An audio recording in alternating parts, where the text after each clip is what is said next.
Alright, so the finale to Secret Invasion came out today, and I honestly did not enjoy or like this episode, to be honest with you. I felt that it could have been a longer episode, seeing as it is the finale, and there were also a lot of contradictions throughout the episode as well. So first off, they really killed off Maria Hill and Talos like that. I really thought that Maria was going to be revealed as a Skrull, even though that didn't really make sense, but because we haven't seen her in 5 years prior to the series. But I guess I was wrong. And Talos didn't even get a good ending either, because his own efforts were in vain. Because first of all, he got stabbed and died. Second of all, Ritson now has it out for off-world creatures. So that's another bad thing that happened as a result. So the episode picks up where we left off. Who we believe is Fury is actually Gaia disguised as him. And she goes and pretends to be affected by the compound radiation, and him or her and Gravik talk for a bit, and we learn why Gravik really starts to dislike Fury, and that the face he wears is of the first human that Gravik killed as a result of Fury's orders.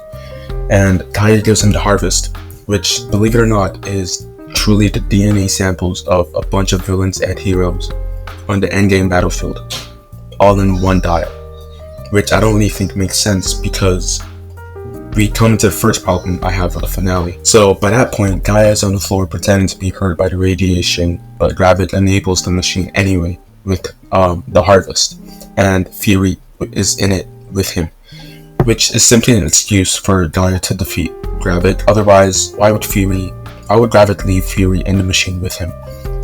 Unless I'm wrong about it, because now, if the machine only gives Skrulls powers and abilities, then fair. Gravik wouldn't have known that was Gaia. But if it gives powers to anyone that is standing in the machine, it shouldn't have he shouldn't have left Fury in the machine with him.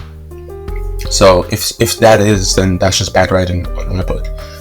Anyway, so yeah, they fight for a bit, and then the fight was not also good in my opinion. There were some weird camera shots up there, and mostly CGI, and they just never hurt the other one significantly up until the end, because they all had the same powers and abilities. So it was just like a back and forth, and they just enabled the same thing. So yeah, Gravik gets seemingly killed because Gaia blows a hole in his stomach, and he probably isn't dead, to be honest, but whatever. And if he isn't dead, why wouldn't Gaia check to see if the guy who has regenerative powers and abilities is really dead? Later in the hospital, Sonya calls Rhodes to move Ritson and ambushes him with the real Fury, and Rhodes gets shot and dies. So yeah, Ritson calls out the strike of New Skrullos. Gaia frees some human politicians, Everett Ross and Krona Rhodes, who Gaia says has been there for a long time. I also had a problem with this scene, right, because we see Vasily, the very first guy from the first episode who got shot by Fury when he was fighting Talos, right? We see him in one of these fracking pods.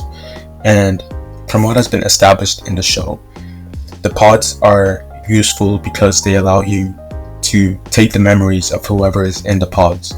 So they just straight up contradicted themselves, because why would Vasily forget details about his human counterpart's life when he was in the pod? Are you telling me that Vasily only took the appearance of his human counterpart and didn't take his memories too?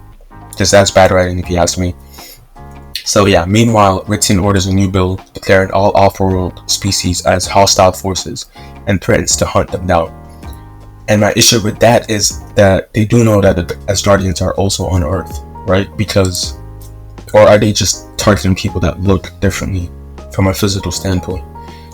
Anyway, yeah, so this causes a lot of deaths at the hand of civilians, because they're both, they start killing innocent human beings who they think are Skrulls, and people who are actually Skrulls as well. So it's like a full-out war, kind of. And Fury decides to go back to Saber with his wife to negotiate a possible peace summit with the Kree, and they both leave Earth together. So yeah, that's the end of the first episode. To be very honest, I didn't really see this coming, but yeah, there were some contradictions that I didn't like. I didn't enjoy the fight scenes. Also, the harvest is just like one big dial composed of multiple DNA, which I just don't know how that's possible. And then, what was Fury's plan, to be honest? Was he really planning on giving the vial to Gaia and then just deciding leaving it in her hands to kill Gravik, or because what would have happened if she lost? I don't get that. And yeah, it definitely could have been a longer episode or another episode added to the finale. But yeah, that's about it. Peace.